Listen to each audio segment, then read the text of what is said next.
John Harbaugh est un homme de 100 millions de douleurs. Et vraiment de douleurs. Ça va coacher les Giants. Bonne chance. Ben, en Mais tout cas, si ça marche pas avec lui, ça se peut que ça marche plus jamais. Là. moins douloureux pour lui que pour Jackson Dart. En tout cas, régulièrement, Jackson a l'air d'être un spécialiste de la douleur et la sienne même. Mais D'ailleurs, restera-t-il là, lui? c'est pas encore réglé, là, cette histoire-là. J'ai lu un papier là-dessus qui disait en espérant que John Harbaugh l'échappe pas au quatrième quart encore, celle-là. Parce que jusqu'hier, on pensait que c'était fait. Ce matin, on parlait de 100 millions, mais c'est pas toujours annoncé C'est officiellement. vrai que c'est pas annoncé officiellement. Ouais. Apparemment, on est dans les derniers détails. Mais pour moi, quand 100 millions de dollars, scrape-moi les détails, puis je m'en viens demain matin. Non, mais c'est ça. Il y a 100 millions, c'est avec moi patience. Je sais pas, là, je sais pas de quel détail, John. C'est évidemment tout de l'argent garanti pour les coachs. Là. En plus. Fait que tu t'en vas pas chez vous, t'en perds 6, je pogne les nerfs, t'en vas chez vous, puis je te paye pas l'autre 75, là, ça marche pas. C'est ça. Je pense que c'est une bonne addition pour vrai parce que John Harbaugh rappelle peut-être l'époque Coughlin. Pas nécessairement la même, parce que Coughlin, c'est un gars très militaire, là. C'était un meneur d'hommes, disons-le, Tom Coughlin. Oui. Il n'y avait pas de spécialité directe. C'est pas la même approche. Pourtant, tu regardes les deux, tu te dirais, s'il y a un militaire dans les deux, c'est Harbaugh. En Et plus. pourtant pas, c'est l'inverse. Squat 415 livres à 63 ans. Oui. On voyait Et encore ça. des images de lui à Baltimore il y a quelques semaines. Là, il arrivait Tom au... Coughlin, là, tu viens de me réveiller de quoi en jouant le vert? Ben, tu te rappelles bien, là, les joues roses, on dirait qu'il avait bu 4 bouteilles de vin rendu au troisième quart. Ce gars-là est une réclame pour du sirop pour la toux. Ouais. Sur deux pattes. Tu sais, c'est Sirop pour la toux, oui. Tom Coughlin. effrayant. C'est pas de bon sens. rayonnant Coughlin. Mais je trouve que c'est une embauche similaire, tu sais, puis ça va bien fonctionner à New York. Je pense qu'ils avaient besoin de ça depuis l'ère Tom Coughlin, qu'ils ont raté leur coup à plusieurs reprises. Et John Harbaugh, c'est un meneur d'hommes. Il est à New York et surtout des bons propriétaires. Je pense que ces coachs-là, ce qu'ils recherchent à l'âge qu'ils ont, c'est une bonne connaissance, une bonne connexion avec le propriétaire. Donc, je pense que c'est un bon match, John Harbaugh, à New York. Et surtout, beaucoup de tabarouettes de bons joueurs.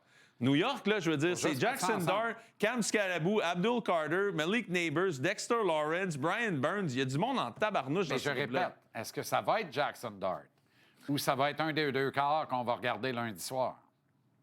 Oh. Moi, je pense que si John a accepté la job, c'est qu'il a confiance avec l'équipe qu'il a sous la main en ce moment. OK. OK.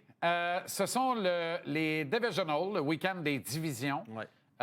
Ce week-end. 4 extraordinaires matchs de football, encore une fois. Ouais. On commence, j'ai envie de dire à tout seigneur, tout honneur, avec Bills Broncos. Ouais, bien écoute, on a certaines nouvelles dans ce match-là récemment. Là. Ed Oliver, je pense, va jouer le match du côté des Bills, donc c'est quand même de l'aide. Là. Je veux dire, c'est de l'aide pour cette équipe-là qui perdait ce joueur-là important en défensive. Curtis Samuel, aussi receveur de passe, va jouer aussi le match, donc c'est de l'aide quand même. Où Josh Allen n'a plus vraiment de receveurs qui jouent dans cette équipe-là. C'est Denver, c'est la meilleure peut-être défensive de la Ligue avec celle des Texans et des Seahawks.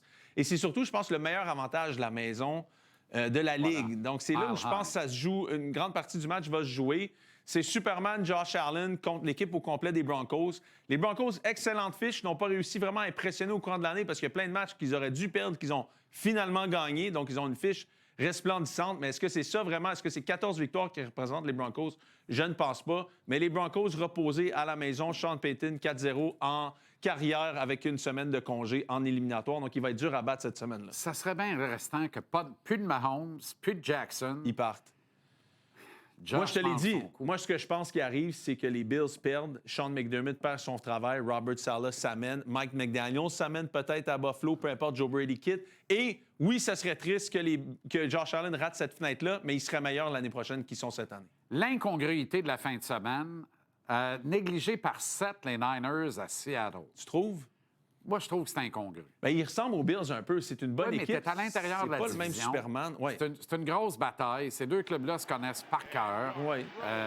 Brock Purdy est invaincu à Seattle en carrière. Les Seahawks 4-0. sont écœurants, là, surtout avec ce troupe-là. Ouais, Mais ouais. je pense qu'on a un match plus que ça. Je pense Ben, que Seattle gagne. en fait, Pas par 8. Il y a les 6 joueurs les mieux payés des 49ers cette année ont raté 60 des snaps de l'équipe.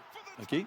Ça, c'est quand même ça, la réalité. Là. Pas banal. ça. Non. Donc, je veux dire, si tu avais 2 joueurs qui sont blessés à long terme pour les Niners qui revenaient, mettons George Kittle, Nick Bosa, moi, je pense que les Niners sont favoris. Ils ont une année formidable, mais ils ont tellement de joueurs blessés. Fred Warner ne revient pas. Je veux dire, à un moment donné, ça fait en sorte que tu t'en vas dans... Peut-être Ricky Pearsall va jouer, on ne sait pas encore dernière minute. C'est très difficile de ce côté-là. Le point d'interrogation de ce match-là, c'est Sam Darnold.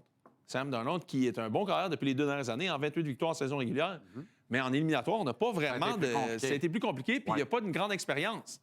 Donc, Les Texans en Nouvelle-Angleterre, quel match?